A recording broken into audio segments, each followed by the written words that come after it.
Hello, good morning dear students. How are you? I think you are also fine. Dear students, आज हम biology foundation में biology की जो branches हमने पढ़ी थी इससे पहले, जीव विज्ञान की शाखाएं जिसमें जंतु विज्ञान, पादप विज्ञान, वर्गीकी, उन सभी शाखाओं के जनकों के बारे में पढ़ेंगे। जनक यानी उस शाखा के बारे में विस्तृत अध्ययन करने वाले को हम जनक या फादर बोल देते हैं। तो उन शाखाओं के जनकों के बारे में आज हम पढ़ने वाले हैं। तो एक बार दोबारा आपका आज की जो ऑनलाइन वीडियो क्लास है उसमें स्वागत है। तो देखेंगे अपन, अपना टॉपिक है जीव विज्ञान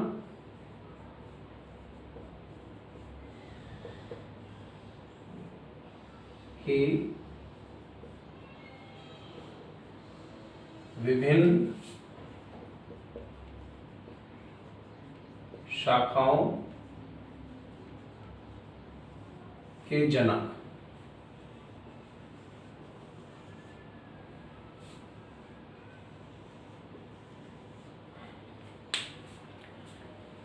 जीव विज्ञान की जो शाखाएं हैं, तो सबसे पहले हम शुरुआत करते हैं जीव विज्ञान से।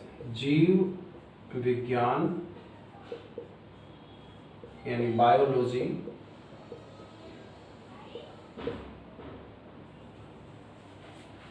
के जो जनक हैं अरस्तु। अरस्तु को जीव विज्ञान के जनक या फादर कहा जाता है।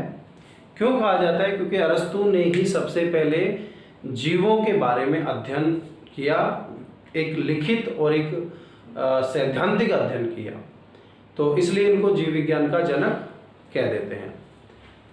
हमने जीव विज्ञान में पढ़ा कि जीव विज्ञान की एक शाखा होती है जंतु विज्ञान।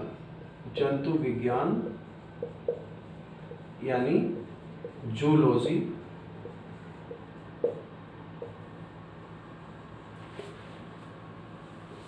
इसके जो जनक हैं वो भी अरस्तु ही हैं। क्यों हैं? क्योंकि जीवों में ही आते हैं जंतु। जंतु भी जीव हैं और जंतुओं का सबसे पहले अध्ययन, सबसे विस्तृत जो अध्ययन किया वो अरस्तु ने ही किया था। इन्होंने एक पुस्तक लिखी थी जिसका नाम था हिस्टोरिया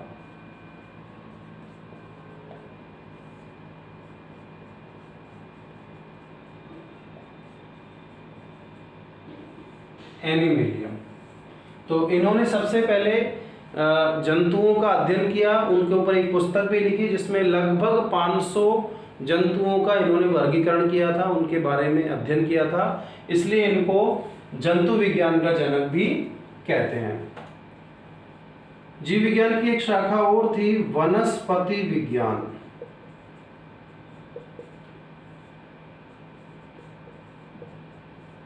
यानी बॉटनी। और इसके जो जनक कहे जाते हैं वो हैं थियोफ्रेस्टस।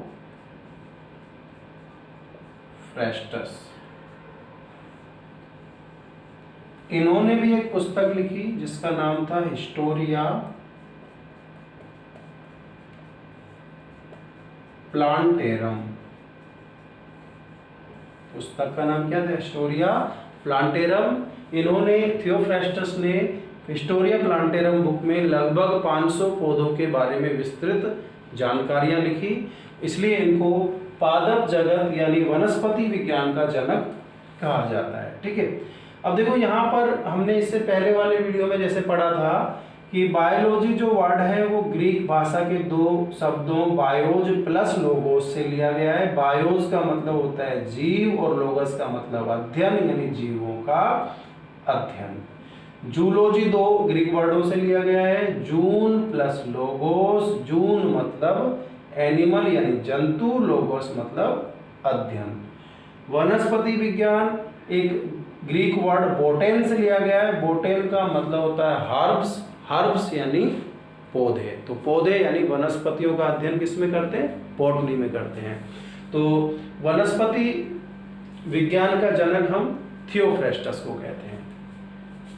सबसे पहले जीवों का वर्गीकरण करने के लिए एक शाखा बनाई गई जिसका नाम रखा गया वर्गीकी यानी टैक्सोनॉमी। और वर्गीकी या टैक्सोनॉमी का जो जनक है वो कहा जाता है कैरोलस लिनियस। ये एक ही नाम है, दो अलग नाम नहीं है। कैरोलस लिनियस, इनको हम वर्गीकी यानी टैक्सोनॉमी के जनक के नाम से जानते हैं। इन्होंने सबसे पहले जीवों का वर्गीकरण करने के लिए एक द्विनाम पद्धति या द्विपद नाम पद्धति दी। इस पद्धति के अनुसार जीवों का वैज्ञानिक नाम दो पदों में दिया जाता है। जैसे मनुष्य का वैज्ञानिक नाम हो गया होमो सेपियंस, होमो प्रथम पद है, सेपियंस द्वितीय पद है। प्रथम पद उस जीव का वंश कहलाता है और द्वितीय पद उस जीव की जाति कहलाती है। तो ये बात किसने बताई? कैरोलस लिनियस ने। इसलिए इनको वर्गीकी का जनक कहा जाता है। वर्गीकी का जनक कैरोलस लिनियस। वनस्पति शास्त्र के जनक थियोफ्रास्टस। कौन सी बुक लिखी? Historia plantarum. जंतु विज्ञान के जनक अरस्तु। कौन सी पुस्तक लिखी? हिस्टोरिया एनिमेलियम। जीव विज्ञान के जनक अरस्तु। ठीक है। तो बच्चों ये जो नाम है वैज्ञानिक नाम, इनको भी आपको याद करने का एक सरल तरीका बता देते हैं। ये नाम ही नहीं, बायोलॉजी के हर टॉपिक, हर जो नाम आपको परेशान करें उनको याद करने का तरीका है कि आप उनको एक चार्ट में लिखकर, अगर डायग्राम है तो डायग्राम को अच्छा सुंदर बनाकर, लिखने का है तो मोटा मोटा साफ सुथरा लिखकर और अपने स्टडी रूम की दीवार पर चिपका दें। बार बार जब आप उस रूम में आएंगे तो जैसे 20 बार आप रूम में एंटर हुए तो 20 बार आपकी नज़र उन नामों पर पड़ेगी और वो नाम आपके हैबिट में आ जाएंगे।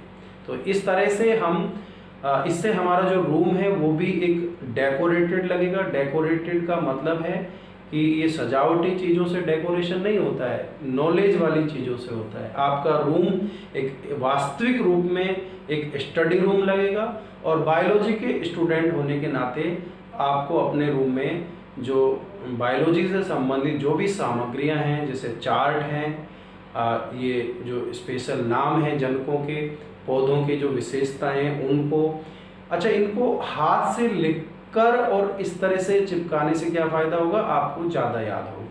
तो ये काम आप करके देखो एक बार।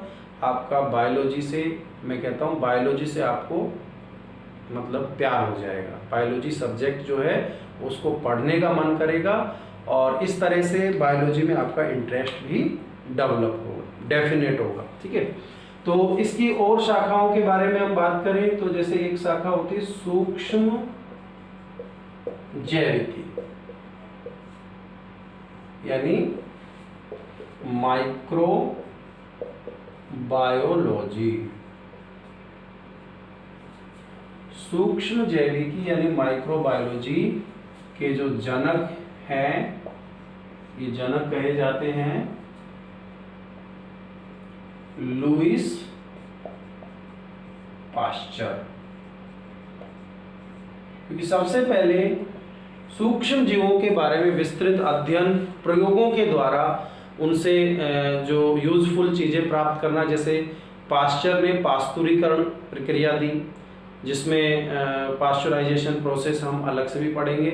हम कैसे चीज़ों को खराब होने से बचा सकते हैं, दूध है इस तरह का। या फिर इन्होंने फर्मेंटेशन प्रोसेस के बारे में बताया, किस तरह से अल्कोहल बनाई जाती है सूक्ष्म जीवों के प्रयोग से। तो सूक्ष्म जीवों पर सबसे ज़्यादा विस्तृत अध्ययन और उनसे काम की चीज़ें प्राप्त करने का काम लुईस पाश्चर ने किया, इसलिए इनको सूक्ष्म जैविकी का जनक कह देते हैं। लेकिन सूक्ष्म जीव, अब सूक्ष्म जीवों में आते कौन है? जीवाणु है, प्रोटोजोन है, अमीबा जिसमें आता है, वायरस है, ये जो कोविड-19 वायरस, ये भी माइक्रोबायोलॉजी में ही हम इनकी स्टडी करते हैं और स्टडी साइंटिस्ट कर भी रहे हैं। ठीक है। और जब हम किसी विशिष्ट सूक्ष्म जीव के खिलाफ प्रतिरक्षा उत्पन्न करते हैं ठीक है, तो इसको हम क्या बोल देते हैं, इम्यूनोलॉजी। तो इम्यूनोलॉजी में हम प्रतिरक्षा के बारे में पढ़ते हैं और इनका जो जनक कहते हैं अपन, वो कहते हैं एडवर्ड जेनर को कहा जाता है। क्यों कहा जाता है?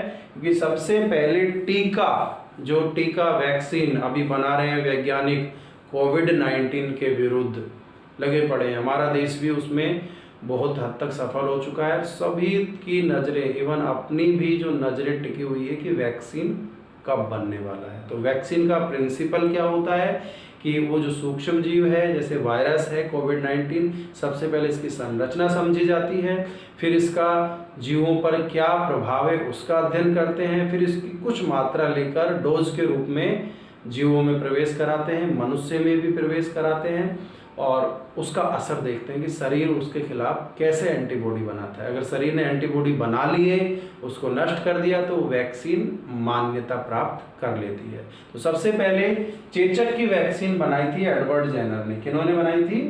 एडवर्ड जेनर ने। इसलिए इनको प्रतिरक्षा विज्ञान का जनक कह देते हैं, क्योंकि आज सारी प्रतिरक्षा हमारी है वो टीकों पर ही टिकी हुई है, वैक्सीन पर टिकी हुई है। बचपन से वैक्सीनेशन होता है, चेचक का टीका लगा, टिटनस का टीका, पोलियो का जो वैक्सीन ओरल है वो भी हम लेते हैं बचपन में। तो इसलिए इसका जनक हमने एडवर्ड जेनर को कह दिया। अच्छा, लुईस पास्चर ने भी टीका तैयार किया था। इन्होंने भी रेबीज का टीका बनाया था, लेकिन सबसे पहले नहीं बनाया था, सबसे पहले चेचक का टीका बना और इसलिए इम्यूनोलॉजी का जनक किसको कह दिया हमने? एडवर्ड जेनर को। ठीक है, अब सूक्ष्म जीवों में ही सबसे जो सूक्ष्म होते हैं वो जीवाणुओं में हम पढ़ते हैं, जीवाणुओं का अध्ययन, इसको हम बोलते हैं बैक्टीरियोलॉजी।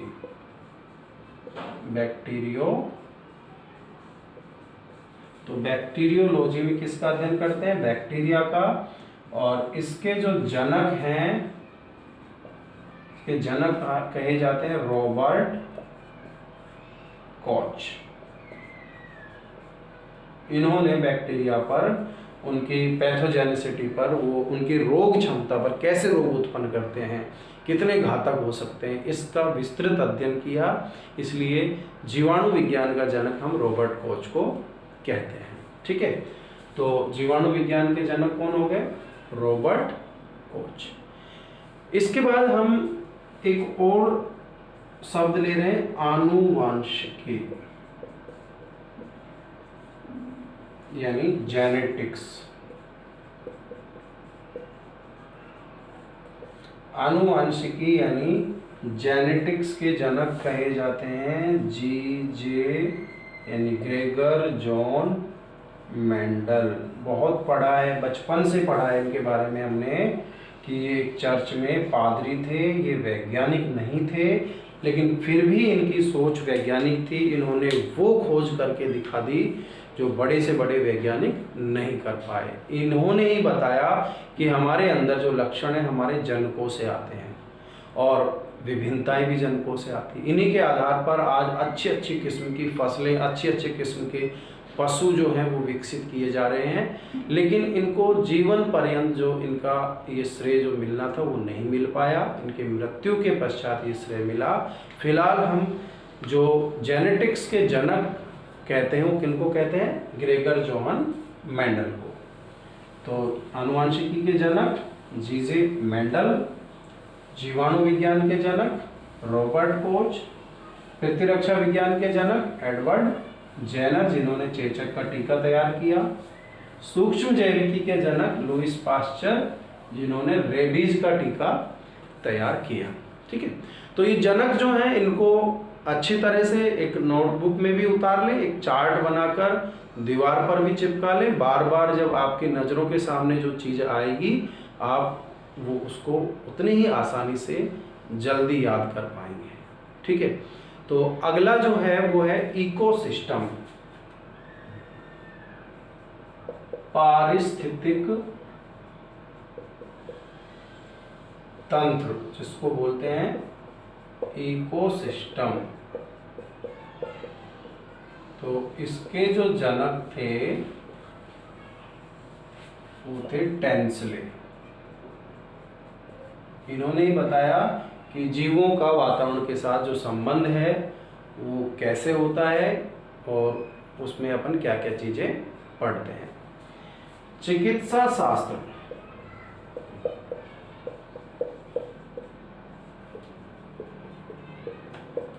यानी फादर ऑफ मेडिसिन,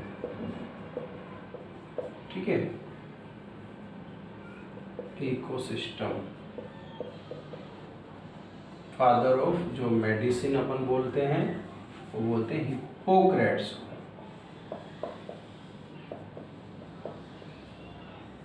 हिप्पोक्रेट्स को फादर ऑफ मेडिसिन बोलते हैं। पादप रोग विज्ञान,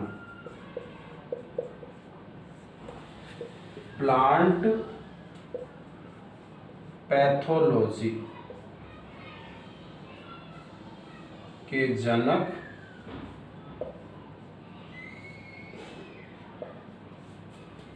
पादप रोग विज्ञान के जो जनक हैं यानी फादर ऑफ प्लांट पैथोलॉजी को अपन किनको बोलते हैं? एजे बटलर को। एजे बटलर यानी फादर ऑफ प्लांट पैथोलॉजी, ठीक है। इसी तरह से पादप क्रिया विज्ञान या पादप शरीर क्रिया विज्ञान, प्लांट फिजियोलॉजी के जनक जो हैं वो हैं स्टीफन हेल्स। इसमें क्या करते हैं भाई अपन? पादप क्रिया विज्ञान में हम पादप की जैविक क्रियाओं के बारे में पढ़ते हैं, श्वसन, प्रकाश संश्लेषण, वाष्पोत्सर्जन। तो इनके बारे में सबसे पहले स्टीफन हेल्स ने बताया, तो इनको अपन ने पादप क्रिया विज्ञान का जनक कह दिया। पादपों में रोगों का कारण है, रोगों का प्रसार, रोगों का उपचार, इन सब का अध्ययन जो है प्लांट पैथोलॉजी कहलाता है। एजे बटलर को प्लांट पैथोलॉजी के जनक कहते हैं, ठीक है। तो पादप क्रिया विज्ञान के जनक कौन हुए भाई? Stephen Hales. पादप रोग विज्ञान के जनक एजे बटलर। चिकित्सा शास्त्र के जनक हिप्पोक्रेट्स और इकोसिस्टम के जनक टेंसले। तो ये कुछ शाखाओं के जनक हैं, इनको अच्छी तरह से याद कर लें, बहुत काम आने वाले हैं आगे। कंपटीशन में भी इनमें से क्वेश्चन पूछे जाते हैं। तो इसी तरह अपनी पढ़ाई को घर में ही सुरक्षित रहते हुए जारी रखिए। Be safe, stay home.